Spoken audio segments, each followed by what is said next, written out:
Hello दोस्तों, स्वागत है आपका यथार्थ कॉमर्स एकेडमी में। दोस्तों आज से हम जो क्लास 12 के कॉमर्स के स्टूडेंट हैं यूपी बोर्ड के, उनका एक सब्जेक्ट होता है व्यापारिक संगठन एवं पत्र व्यवहार, जिसे हम बीओ के नाम से भी जानते हैं।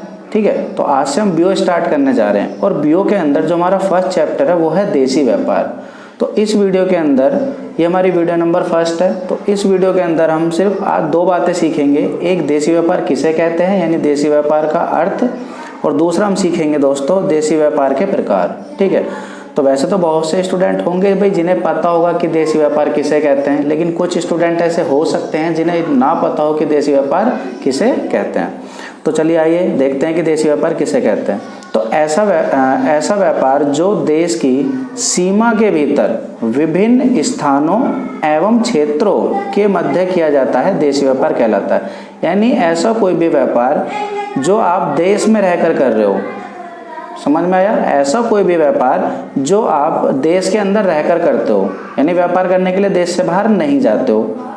तो जो आप व्यापार कर रहे हो देश के अंदर रहकर, चाहे किसी भी स्थान या क्षेत्र में आप रहते हो, पर आप जो व्यापार कर रहे हो वो देश के अंदर रहकर ही करते हो, तो इसका मतलब है कि वो व्यापार हमारा कहलाएगा देसी व्यापार। समझ में आया? यानी ऐसा व्यापार जो देश की सीमा के भीतर विभिन्न स्थानों एवं क्षेत्रों के मध्य किया जाता है, देसी व्यापार कहलाता है। भाई जैसे हम भारत में रहते हैं, भारत हमारा देश है और हम भारत के अंदर रहकर ही व्यापार कर रहे हैं। ठीक है, हम भारत से बाहर नहीं जाते व्यापार करने के लिए, तो ये हमारा क्या कहलाएगा? देसी व्यापार। चाहे हम भाई भारत के अंदर, चाहे गाजियाबाद में रह रहे हो, चाहे दिल्ली रह रहे हो, चाहे राजस्थान रह रहे हो, चाहे लखनऊ, चाहे जयपुर, भाई है तो भारत के अंदर ही। तो समझ में आ गया? यानी कोई भी व्यापार जो हम देश के अंदर रहकर करते हैं, ठीक है, वो हमारा कहलाएगा देसी व्यापार। जैसे गाजियाबाद से मेरठ का व्यापार, तो भाई गाजियाबाद और मेरठ दोनों कहाँ हैं? भारत के अंदर ही हैं। तो हम जो व्यापार कर रहे हैं गाजियाबाद और मेरठ यहाँ कर रहे हैं, तो सीधी सी बात है देश से बाहर थोड़ी गए हैं, देश के अंदर ही कर रहे हैं ना। तो ये हमारा व्यापार क्या कहलाएगा? देसी व्यापार। बात करते हैं कि देसी व्यापार कितने प्रकार का होता है। तो देसी व्यापार 3 प्रकार का होता है। कितने प्रकार का? 3 प्रकार का। ये हमने कैसे बांटे हैं? कार्य क्षेत्र के आधार पर। पहला स्थानीय व्यापार, दूसरा राज्य व्यापार, तीसरा अंतर्राज्य व्यापार। ठीक है, अब बात करते हैं स्थानीय व्यापार कौन सा होता है। तो ऐसा व्यापार जो एक ही स्थान विशेष तक सीमित रहता है। ध्यान रखना दोस्तों, स्थानीय व्यापार वो व्यापार होता है जो एक विशेष स्थान तक सीमित होता है। जैसा आपकी गली में कोई किराना स्टोर होगी, ठीक है, परचून की दुकान होगी, तो वो उस स्थान पर ही रहता है और वहीं अपना व्यापार करता है। ठीक है, व्यापार करने के लिए कहीं और नहीं जाता वो, तो वो व्यापार क्या कहलाएगा? हमारा स्थानीय व्यापार। यानी जो व्यापार हम एक स्थान पर रहकर करते हैं वो हमारा कहलाएगा स्थानीय व्यापार। जैसे सब्जी वाला, दूध वाला या किराना स्टोर। ठीक है, अब बात करते हैं सेकंड राज्य व्यापार की, कि राज्य व्यापार किसे कहते हैं। ऐसा व्यापार जो एक ही राज्य तक सीमित होता है, अर्थात जिसमें क्रेता यानी खरीदने वाला, विक्रेता यानी बेचने वाला एक ही राज्य के होते हैं, राज्य व्यापार कहलाता है। यानी राज्य व्यापार किसे कहते हैं? जो एक राज्य तक ही सीमित होता है। जैसे भाई भारत है, भारत के अंदर कई राज्य हैं। उत्तर प्रदेश है, उत्तर प्रदेश भी क्या है? एक राज्य है।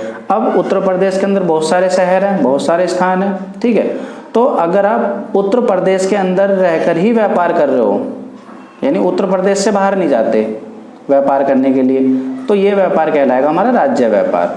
ठीक है, फिर रिपीट कर देता हूँ, एक राज्य के अंदर होने वाला व्यापार कहलाता है राज्य व्यापार। ठीक है, थर्ड है अंतर्राज्य व्यापार। ऐसा व्यापार जो 2 या 2 से अधिक राज्यों के बीच यानी मध्य में होता है, अर्थात जिसमें क्रेता विक्रेता यानी खरीदने और बेचने वाला अलग अलग राज्य के होते हैं, अंतर्राज्य व्यापार कहलाता है। यानी अगर एक राज्य के अंदर रहकर व्यापार कर रहे हो तो राज्य व्यापार, और जब 2 या 2 से अधिक राज्यों के बीच में व्यापार करोगे तो वो कहलाएगा हमारा अंतर्राज्य व्यापार।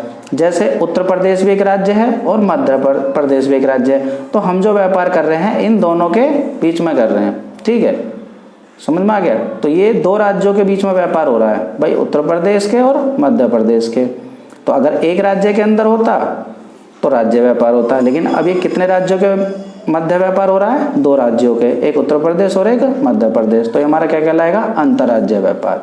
ठीक है दोस्तों, तो दोस्तों इस वीडियो में हमने देखा कि हमारा जो देसी व्यापार होता है उसका क्या अर्थ होता है और देसी व्यापार कितने प्रकार का होता है। तो गाइज अगर आपको ये वीडियो अच्छी लगी हो तो प्लीज़ लाइक कीजिए, कमेंट कीजिए और चैनल को सब्सक्राइब कर दीजिए।